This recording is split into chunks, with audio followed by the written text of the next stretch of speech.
मनाचे श्लोक. श्लोक क्रमांक 115. तुटे वाद संवाद तेथे करावा, विवेके अहंभाव हा पालटावा.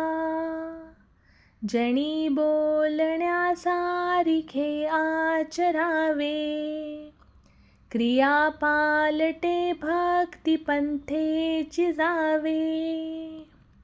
या श्लोकात समर्थ म्हणतात, तुटेवाद संवाद तेथे करावा, विवेके अहंभाव हा पालटावा. याचा अर्थ जिथे वाद आणि अनावश्यक बोलणे वाढत असेल तिथे शांत राहून तो वाद थांबवावा. वादात सत्य हरवतं आणि अहंकार वाढतो. विवेकाच्या सहाय्याने आपल्या मनातील अहंकार बदलावा. मीच बरोबर आहे, माझंच मत खरं आहे हा भाव सोडावा. विवेक म्हणजे योग्य अयोग्य याचा खरा विचार. तोच अहंकाराला नम्रतेत रूपांतरित करतो. जणी बोलण्यासारिखे आचरावे, क्रिया पालटे भक्तिपंथेची जावे. याचा अर्थ जगात जे बोलतो ते वागण्यात आणावं. उपदेश फक्त शब्दात नको तर कृतीत हवा. जे आपण सांगतो ते स्वतः करत असू तरच त्याला खरा अर्थ आहे. आपली कृती बदलून भक्ती मार्गाकडे वळावं.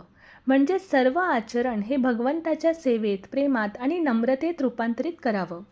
भक्तिपंथ म्हणजे फक्त पूजा नव्हे तर शुद्ध आचरण, प्रेम आणि सेवा जी मनाला शांती आणि मुक्ती देते. धन्यवाद.